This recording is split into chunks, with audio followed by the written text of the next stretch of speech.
Yo, everybody. My name is Jamel. I'm Jessica. And I'm Ashley. And we are so glad that you're here.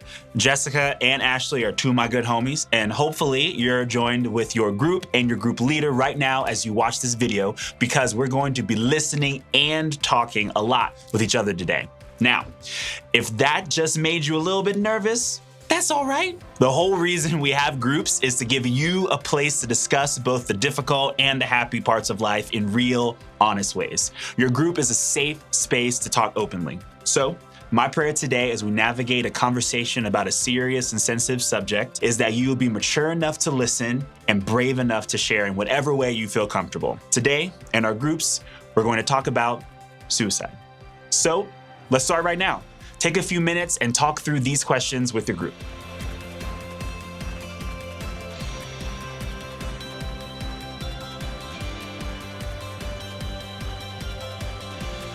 I think it's normal to have a lot of different thoughts and feelings at once when you hear about suicide. But just because we may feel all kinds of things about suicide doesn't mean we shouldn't talk about it. In fact, talking about suicide is really important because statistics show that in an average-sized room, at least one person, if not more, have been impacted by suicide in some way. Suicide is actually the second leading cause of death for people in middle school. I think that makes suicide something worth talking about. Totally. I also think it's important that we're all on the same page and really understand what this topic means. So I have some cards here with some words and definitions relating to suicide. And your group should have an envelope filled with words and definitions that we have here. And as a group, you're going to try to match up the words with their correct definitions. And we'll give you a few minutes to do this, and then we'll come back together.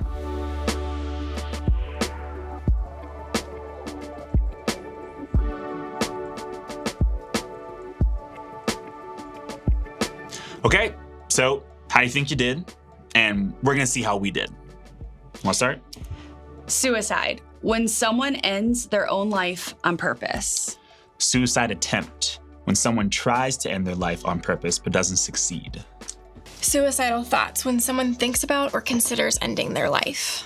Suicidal threat, when someone talks about or writes that they will attempt to end their life. Intrusive thoughts, unwanted or unpleasant thoughts, images, and urges that can pop into our heads without warning and for no reason. Hopelessness, when someone believes that life can't get better. Worthlessness, when someone feels unimportant or that they have nothing valuable to offer the world. Brokenhearted, a feeling of deep and complete sadness. And hope, confidence that something good can come out of anything. Now, let me just say, if you're someone who's struggling with suicidal thoughts or has experienced any of the words we just talked about, it's nothing that you should feel ashamed of or afraid to talk about with someone you trust. This is a safe place. The adults at your church care about you and want to help you with whatever it is you're dealing with. So please let today be the day you open up to an adult who you trust for help. Yeah, and I understand that this is really difficult stuff to talk about, and we probably all of us have a lot of questions when it comes to suicide. But something that we really value is being able to ask hard questions together. So let's take a few minutes to do that with our groups.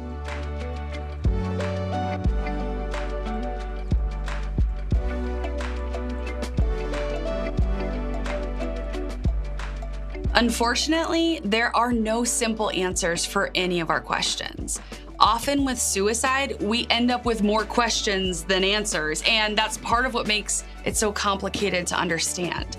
While there usually isn't one main reason that someone has suicidal thoughts or behaviors, so much of it comes down to feelings of hopelessness and worthlessness. In other words, they feel like life isn't worth living if it's going to be lived feeling like this. I know that I don't have all the answers. I wish I did, but I don't. What I do know is that God made us, loves us, and cares about every detail of our lives, including all of our mental health. And because of that, God doesn't leave us without wisdom and tools to be able to navigate these really difficult subjects. Talk about this question for a minute with your group.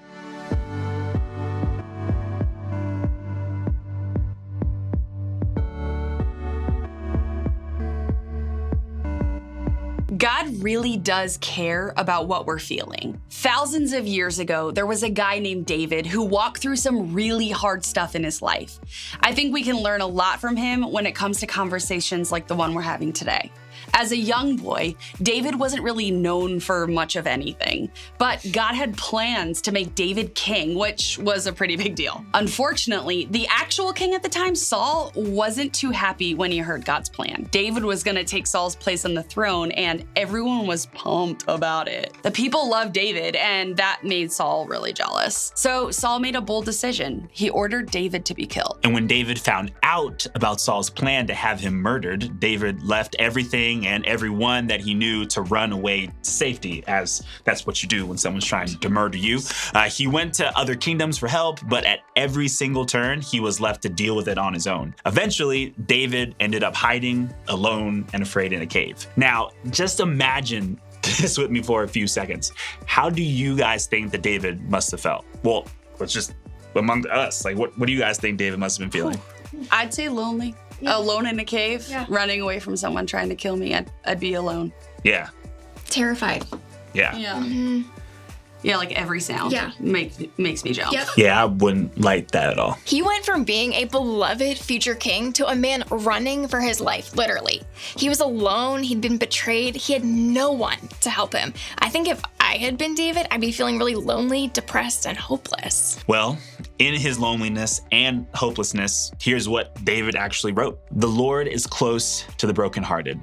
Maybe you've heard that word brokenhearted before. It's that feeling of deep and complete heartache. It's when you feel so weighed down by pain or sadness, your heart actually feels like it's aching. I felt that before. Yeah. Well, here's what David knew to be true, that no matter how bad his circumstances were, no matter how hopeless he felt, no matter how alone or misunderstood or even afraid he was, God was still with him. But not just with him, but close to him in his heartbreak. In fact, let me just remind y'all again what David himself wrote in all of this craziness. He wrote, "The Lord is close to the brokenhearted." You know, this is so important for us too. Yeah. When we feel hopeless, God wants to be close to us. Mm-hmm. When we feel afraid, God wants to be close to us. When we feel depressed, God wants to be close to us. When we feel worthless, God wants to be close to us. When we feel so much pain or sorrow or sadness that our hearts feel like they're actually aching, God wants to be close to us. In our deepest heartache, God is with us. And that gives me hope. Maybe it does for you too. I mean, I think it does. But let's talk about it some more in your groups together.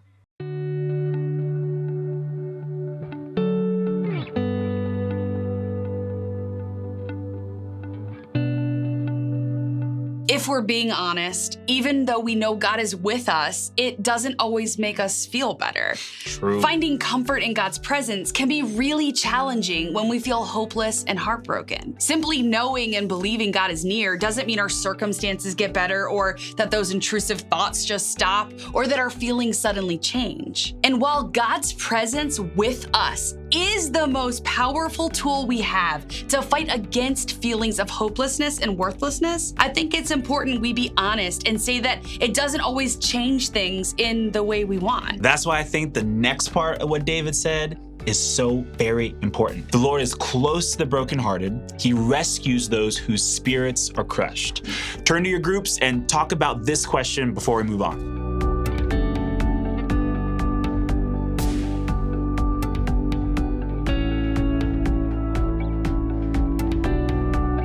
When you're completely brokenhearted and hopeless, God is with us. In fact, God never left us. And beyond that, God wants to rescue and help us. I know that complicated subjects like suicide won't be resolved with just one Bible verse. These are deep and difficult things to navigate. It would be wrong of me to say that simply reading David's story or memorizing this psalm would fix it all, because it probably will take a lot more than that. I wish I could guarantee that God's rescue meant we'd never experience the pain or depression or intrusive thoughts causing our heartbreak. But what I can promise is that the pain we feel, the trauma we've experienced, the circumstances we're walking through, they're not the end. God's rescue means that there will always be help, because God gives help and God gives hope. Mm-hmm. See, not only is God there to give us hope, but God also puts others in our lives to support, love, and help us during our darkest times. Even if you wonder where God is during this pain, There are people in your life who want to remind you of the hope you have. They want to show you how to take steps to get help. God gives us so many tools to help us when we're struggling. Things like prayer, counseling, friends, family, exercise, and maybe even medication. All great things, all great things. Sometimes we just need a few of those tools to help us, and other times we need them all. Either way, it's okay to take that first step toward the help you need, because getting the help you need often leads to the hope you can find in God. As we begin to kind of wrap up this conversation, I want to make sure that every single person watching this has a next step. So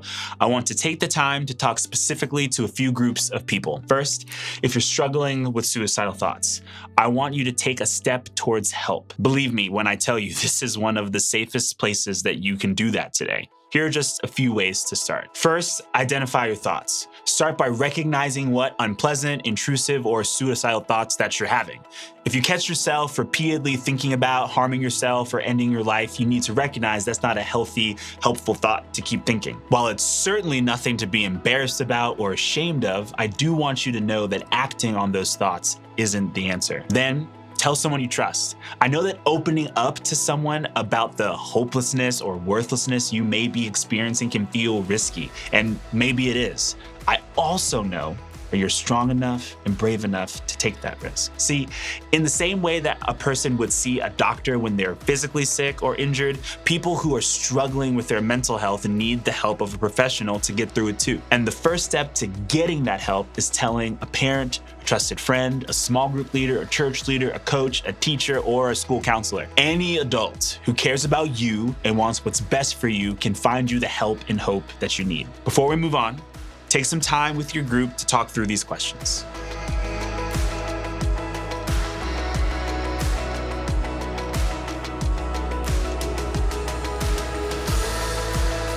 Not everyone has experienced suicidal thoughts themselves, but they might have a friend or a loved one who's struggling with them. If that's you and you want to be a good friend to them, here's what you can do. First, take their words seriously.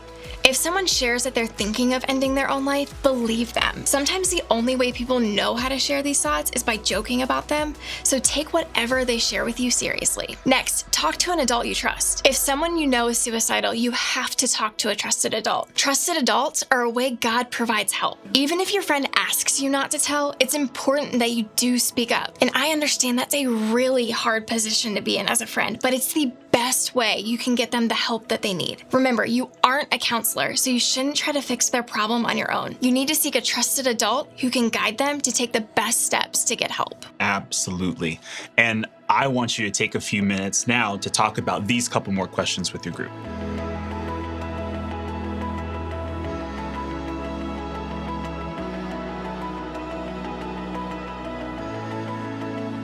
Some of us have lost loved ones to suicide.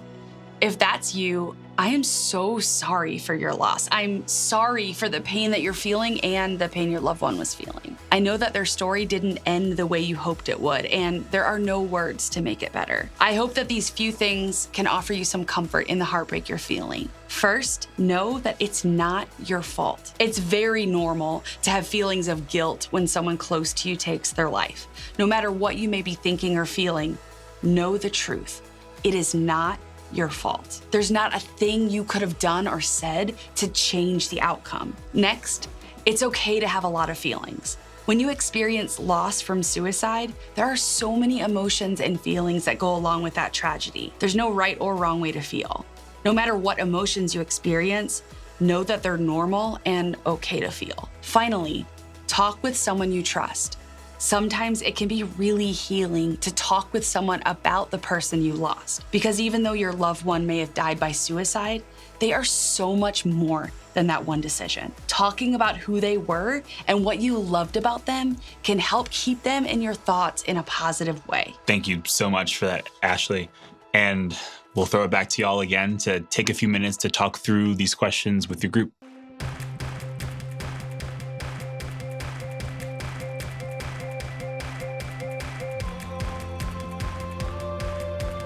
No matter how this conversation makes you feel today, I want you to always remember this. God gives help and God gives hope. God is close to you and gives you hope when you feel brokenhearted. And God provides us people and tools to get the help we need. You're surrounded by people who love you and value your life.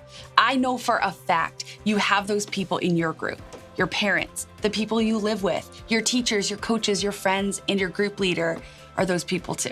They want to help and support you no matter what. They want you to have hope. So will you continue to open up to them today?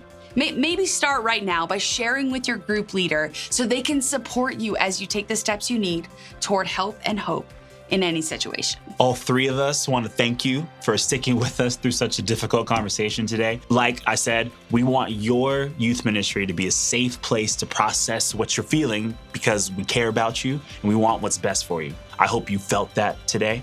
Now, as we close, we hope you would just take a few minutes to pray together in your groups.